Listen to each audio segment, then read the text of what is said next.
할렐루야. 오늘은 나는 죄인입니다 라는 제목의 말씀을 나누고자 합니다.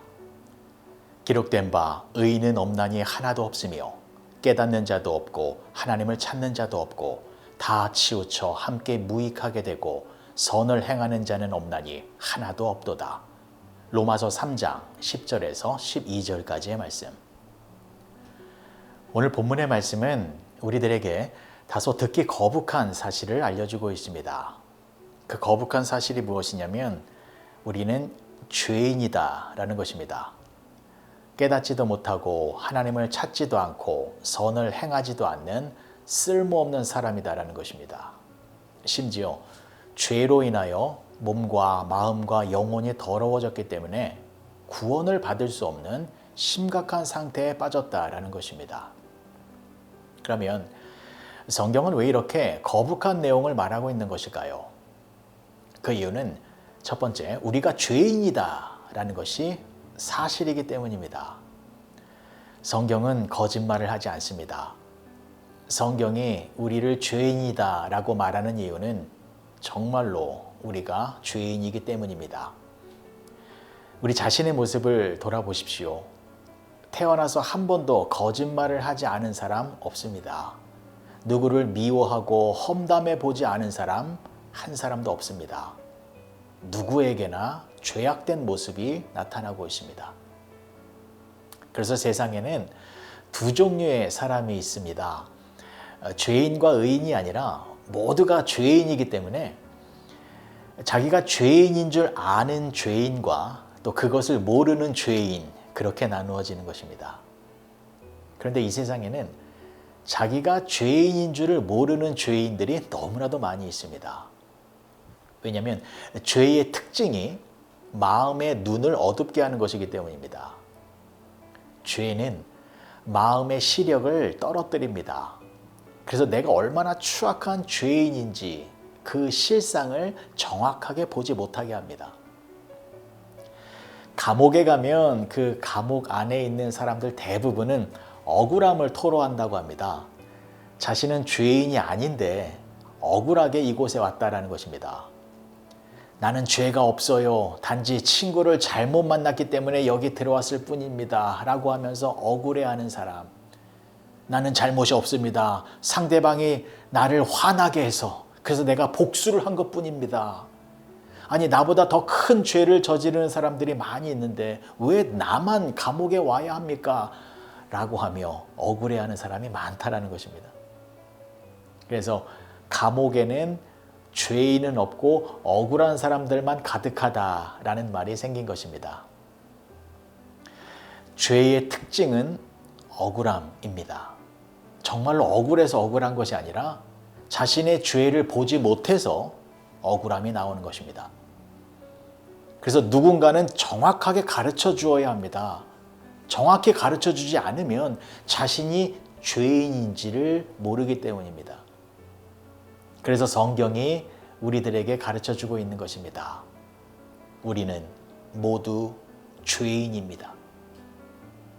자, 그러면 성경은 왜 우리를 죄인이다라고 부르는 것일까요? 여러분, 이것은 감사한 내용입니다. 왜냐하면 구원의 시작이 죄인에서 출발하는 것이기 때문입니다. 그래서 성경이 우리를 죄인이라고 부르는 것은 우리의 기분을 상하게 하려고 하는 것이 아니라 우리를 구원하려는 위대한 하나님의 역사가 시작되었음을 알려주기 위해서인 것입니다. 병원에 가면 의사들은 정확한 상태를 알려줍니다. 검사를 해보니 당신의 몸에 질병이 생겼습니다. 당신은 환자입니다. 의사의 입장에서 이런 말을 하는 것은 사실 부담스러운 일입니다. 다행입니다. 당신의 몸은 건강한 상태입니다. 이런 말을 하는 것을 더 좋아합니다. 그런데 환자의 몸에 질병이 있는 것이 분명한데 듣는 사람의 기분을 고려해서 정확하게 말을 해주지 않는다면 어떤 일이 벌어지는 것입니까? 치료의 기회를 놓치게 되는 것입니다.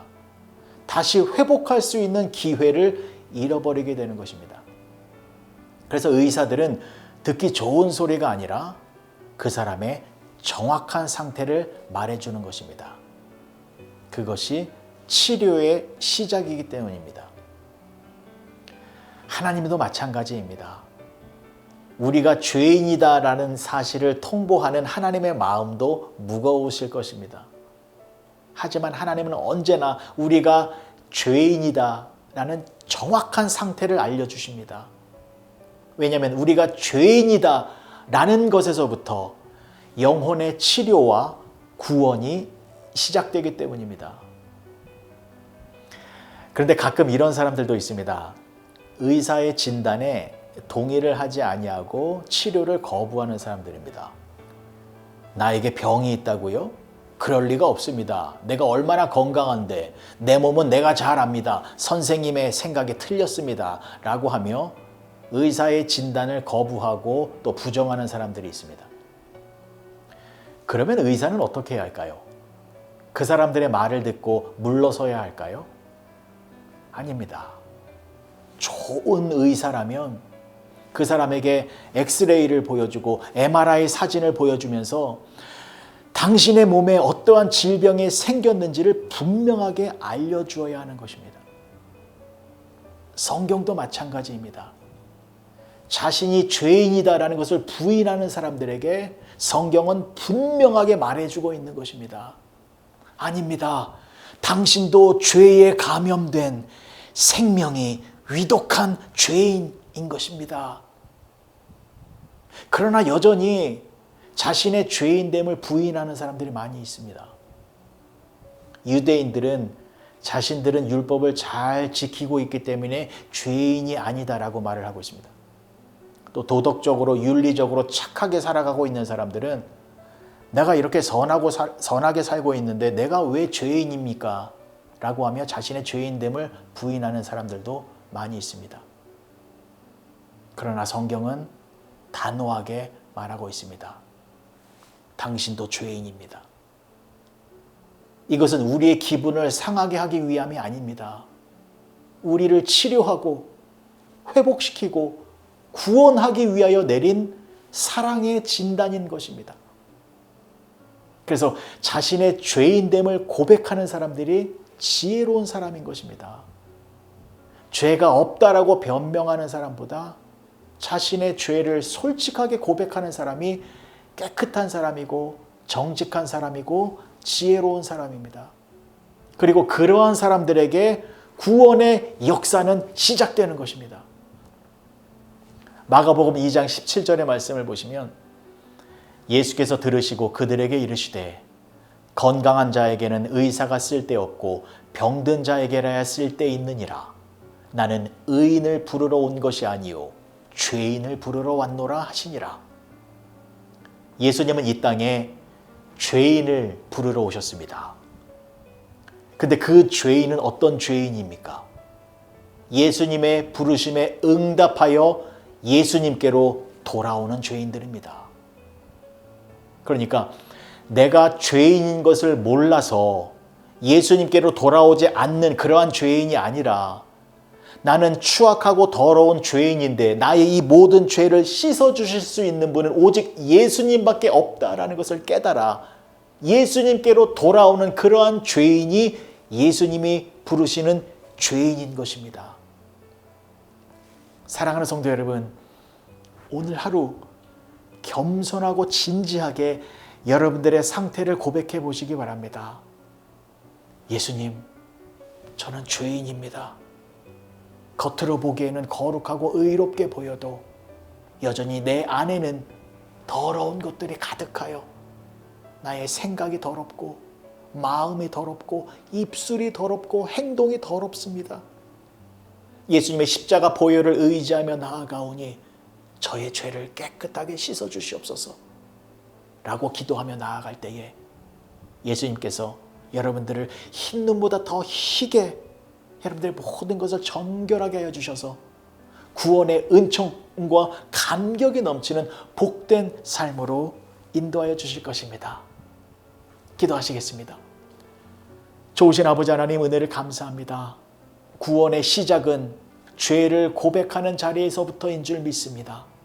우리의 입술로 날마다 우리의 죄를 고백하여 죄인을 부르시는 예수님 안에서 구원의 은총을 충만하게 누리며 살아가는 우리 모두가 되게 하여 주시옵소서. 예수님의 이름으로 기도합니다. 아멘.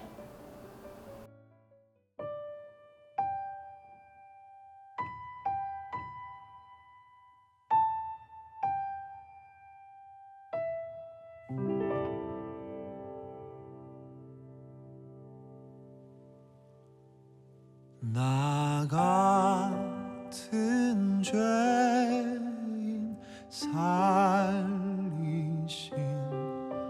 주 은혜 놀라워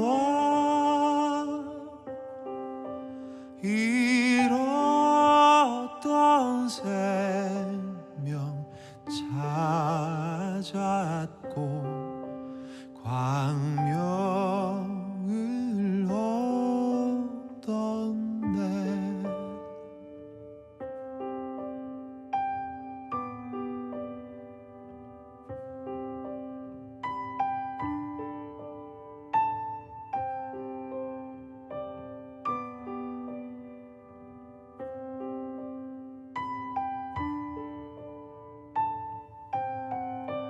큰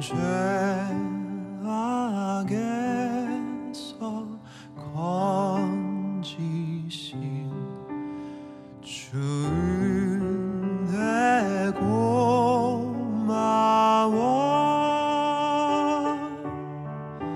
나 처음 믿은 그 시간 귀하고 귀하다.